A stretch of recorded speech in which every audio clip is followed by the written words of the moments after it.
Welcome back to All This Math. This is Professor Parker, and for this lesson, we're going to be talking about how to solve systems of equations using the substitution method.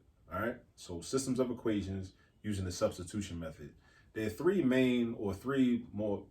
most popular methods of solving systems of equations are the substitution method, the elimination method, also known as the addition method, and graphing. Right? There is Kramer's rule and matrices, but that's not as popular. But there are three main ways. Substitution is one of them. So we should always know how to solve a system by using the substitution method. Now, when we use the substitution method, the first thing you got to decide, and I think this is like a difficult part for a lot of students because a lot of students aren't used to having power and agency when they're doing math. They're used to just being told what to do, right? And there are many instances and many portions of mathematics where you are told what to do and you have to follow strict protocols. But sometimes part of the protocol is to make choices on your own. So when you substitute, the first thing you got to do is you got to decide which variable you want to solve for. And when I say solve in this context, I don't mean solve it in the sense that you'll know a specific number that variable is equal to initially. Eventually you will by the end of the problem. But initially you're trying to solve for it in the sense that that variable is going to be equal to an expression that includes the other variable, right? So you got four choices. Keep this in mind. You got four choices. You can either solve in the first equation, you can solve for this x, right? Or you can solve for this y in the first equation.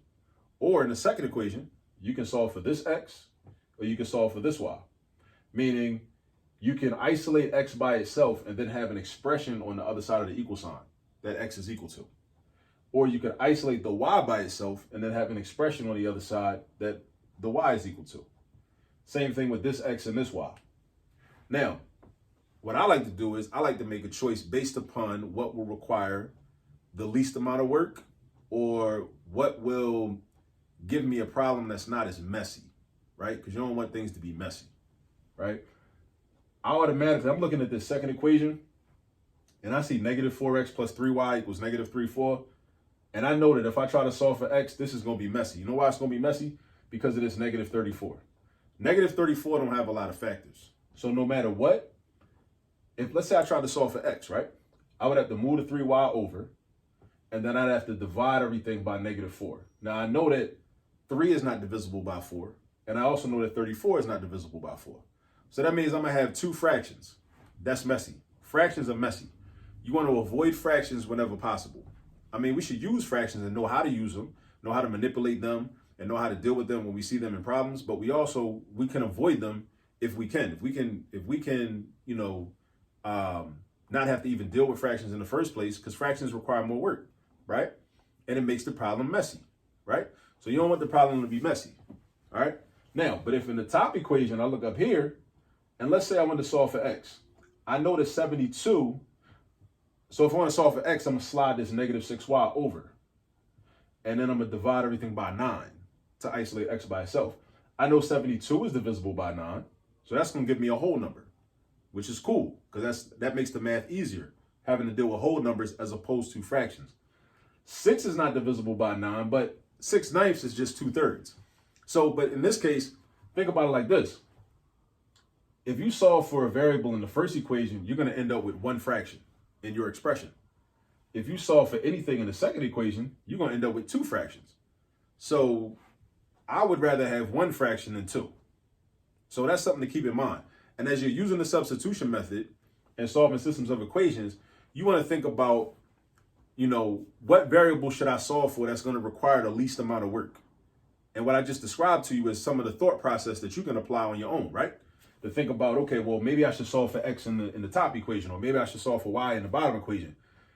You want to kind of look at the numbers. You want to just kind of look and just kind of sit back for a moment and just think, okay, well, if I do this, then this was going to happen. Kind of like with playing chess, and consequential thinking. Like if I move here, then what's my opponent going to do? So with this, it's like, okay, well, if I try to solve for x from the bottom equation, I'm going to have to move the 3y over and I'm going to have to divide, by negative 4, both of those terms. Neither of those terms are divisible by 4.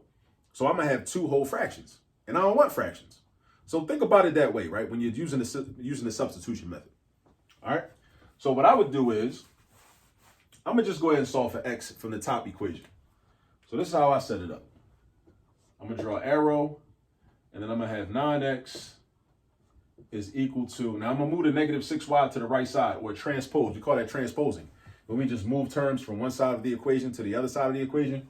So then I'm going to have 9x is equal to 72 plus 6y. All right? Now notice what I did there. Like the negative 6y used to be on the left side. Now I have a positive 6y on the right side. And it doesn't matter if you write the 6y plus 72 or you write the 72 plus 6y, because addition is commutative, meaning the order doesn't affect the result, right? 6y can be first or 6y can be second. It don't matter. Now I want to solve for x. So I want to get rid of this 9. So I'm going to do division, because 9x means 9 times x. And when I want to get rid of something, I got to do the opposite operation. So I'm going to divide by 9 right here. Then I'm going to divide by 9 right here. And I'm going to divide by 9 right here. Some people like to put one fraction bar and just put a 9. You could do that. That's cool. But I just prefer to have everything individually separated. So 9x divided by 9 is going to give me the x. 72 divided by 9 gives me 8. And then 6/9. We always reduce our fractions when we have them. 6/9 is the same thing as 2/3. So 6/9 is equivalent to 2/3. So this is going to be 8 plus 2/3 y. Now we still got a fraction, but like I said, I'd rather have one fraction than end up with two fractions, as I would have had if I solved for x or y in the bottom equation. So always keep those things in mind, all right? Unless you just want to do more work. You might want to just challenge yourself, and that's fine too. It shouldn't matter, because if you do the math correctly, you'll end up with the correct answer regardless. So this is my expression that x is equal to. So I just solved for x. Now notice, I don't know what number x is equal to, but I know what expression is equal to. I know that x is equal to 8 plus 2/3 of whatever y is. So what I do is I like to put brackets around that. And then I go to the other equation. This was the top equation, right? I basically rewrote the top equation. Then I go to the other equation and I find the x. So the x is right here. And that's where I'm going to substitute, because I got to identify where I'm going to substitute. This is the substitution method. I need to know where I'm going to substitute at. I'm going to substitute right here where that x is, because I know what x is equal to. X is the same thing as this. Now, the reason that I got to substitute is because in any one equation, you can't solve for two variables in one equation. You can solve for one variable in one equation, even if that variable is written multiple times, but you cannot solve for two variables in one equation if you're trying to find a specific number that the variable is equal to. You can find an expression, just like we did right here. We solved for x, but we found an expression, right? Because there's two different variables in it. We found an expression that x is equal to. Or we could have solved for y and found an expression that y was equal to. But you can't find a specific number unless you only have one variable that you're dealing with. So that's why we use the substitution method. All right? Because you always want to know why we use a method and what the purpose of it is. All right? So now we're going to rewrite the bottom equation after we substitute this expression for the x. So now I got -4, and instead of writing x, I'm going to write this right here. 8 plus 2/3 y. 8 plus 2/3 y. So I put parentheses. 8 plus 2/3 y. Right? Because I can't just write 8 next to it, because you might think that's a -48 without a parentheses there. Right? And then I put plus 3y. Everything else is the same. With the substitution method, the only thing that changes is the thing that's getting substituted. Everything else is absolutely the same. Right? So the -4 is still there. The plus sign is still there. The 3y is still there. The equal sign is still there. The -34 is still there. Everything else is the same. And now we're going to follow our typical steps for solving an equation. I see parentheses, so I want to get rid of the parentheses. So I'm going to use the distributive property. So I'm going to do -4 times 8, which is -32. And then I'm going to do -4 times 2/3. Now we got to know how to multiply integers by fractions. Integers by fractions. That's something you have to know how to do. You do -4 times 2/3 by doing -4 times 2 and then putting that over 3. You do not by any means do -4 times 2 and by 3. You don't multiply -4 times both of these. Because -4, if you were to represent it as a fraction, would be -4 over 1. In which case, you would multiply the -4 by the 2 and the 1 by the 3. So you only multiply the -4 by the 2, actually. So this is going to become negative 8/3 y. And then you got plus 3y, and you got equals negative 34, and that's our equation. So make sure you understand what happened. Know where this negative 32 came from, negative 4 times 8. Know where this negative 8/3 y came from, negative 4 times 2/3 y. Know where this came from? Right there. Know where this came from? Right there. Know where this came from? Right there. Now you want to combine like terms. The like terms I see are negative 8/3 y and 3y. Now, this is a little tricky because this is a fraction and this is not. So if we want to add these together, we first have to, let's first make this look like a fraction. So put a 1 underneath of it. But you can't add or subtract fractions unless you have a common denominator. So you got to know how to add and subtract fractions. You got to know how to find the least common denominator so that you can add or subtract fractions. So what's going to happen is I'm going to rewrite this as negative 32 minus 8/3 y. And then this is going to change into plus 9/3 y. Now, I just know that because I have a lot of experience with these types of problems and this type of math. But the reason is because the LCD of 3 and 1 is 3. 3 is their common denominator. All right, so 3 is their common denominator. So, but if this 1 changes into a 3, that means this 3 must change into a 9. Why?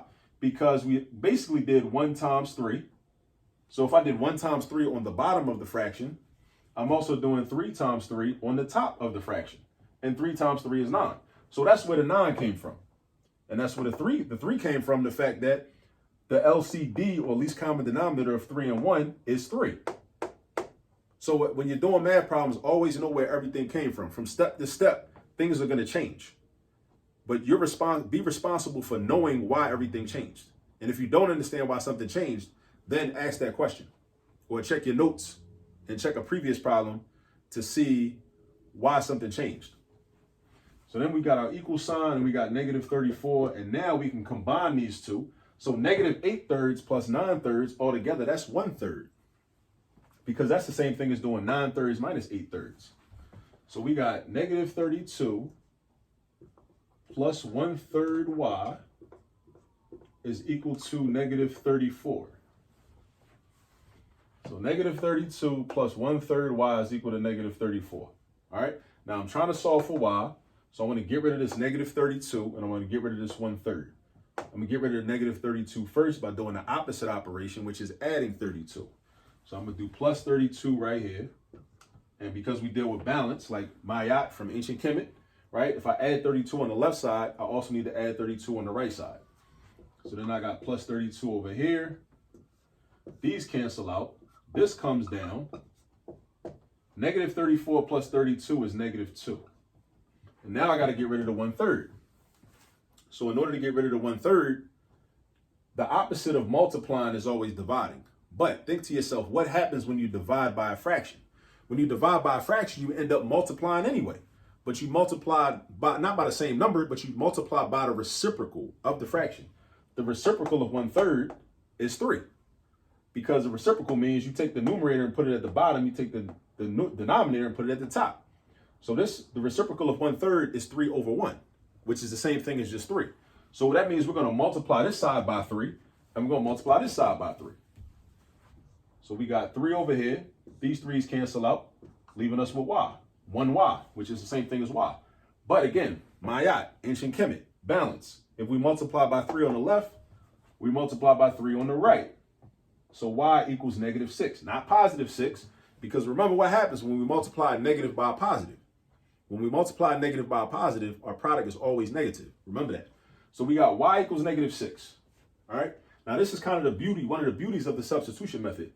Now we already have an equation set up to easily solve for x, because x is equal to 8 plus 2/3 times whatever y is. And we just found out that y is negative 6. So all we got to do is substitute again by doing 8 plus 2/3 times negative 6. 8 plus 2/3 times negative 6. All right. Now, order of operations, we're going to multiply first, right? 2/3 times 6 would be 4. 2 times 6 is 12. 12 divided by 3 is 4, right? And that's a positive times a negative. Positive times a negative is a negative. So this is like plus -4, or the same thing as -4. And 8 minus 4 is 4. All right? So x equals 4. And the way we write our answer, our notation, we write it like as if it were a point on a graph with our x coordinate first and a y coordinate second.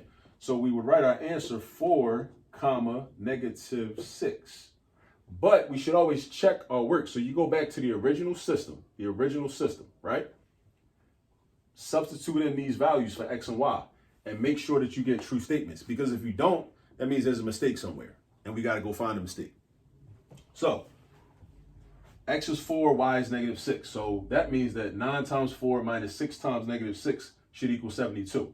9 times 4, 36. -6 times -6, positive 36. What is 36 plus 36? 72. Now, in case anybody is confused about, well, why are you adding 36 when it's a -6 there? Because -6 means that this is a -6. But I just did -6 times y, and y was -6. So ask yourself, what does -6 times -6 equal? It equals positive 36. So basically the minus sign is gone. Once you multiply a negative by a negative, you get a positive, and the minus sign is gone. So it turns into a plus sign because it's a positive 36. And what's 36 plus 36? It's 72. So our answer works for the first equation. But remember, this is a system. In systems of equations, the solution has to work for both equations, right? And some systems got 3 equations in it. So the solution would have to work for all the equations, right? Sometimes it'll work for the first equation, but won't work for the second one. So you can't just, and I'm saying all this to let you know, you can't just check it in the first equation and not in the second one, right? You got to make sure you do both. So now, what's -4 times 4? -16. What's 3 times -6? -18. And see, that's why we got to know our multiplication facts. We got to know our multiplication facts. Like, this is algebra, but the multiplication facts should be memorized way before we even get to algebra. And a lot of people get frustrated with algebra because they don't know their multiplication facts, so they can't do the algebra. And they think the problem is algebra, but it's not the algebra, it's the elementary math that's the problem. So make sure you memorize your multiplication facts. It is never too late. All right? So now, what's -16 plus -18? That's -34. 10 and 10 is 20, 6 and 8 is 14, 20 and 14 is 34. Boom. So this is proof because it checks out in both equations. So this is proof that the final answer is 4, -6. That's proof. All right? And now this is solving systems of equations using the substitution method. Now I showed you how to do it step by step. I also spent a lot of time talking about how you decide what you're going to solve for from the beginning, right? Because sometimes you can't avoid the hard work. Sometimes the problem just is set up like that. It's going to be messy regardless. Just like in life, sometimes you're just going to be involved in messy situations and you just got to make the best of it, right? But sometimes in life, you can avoid messy situations by maneuvering and navigating in a certain way.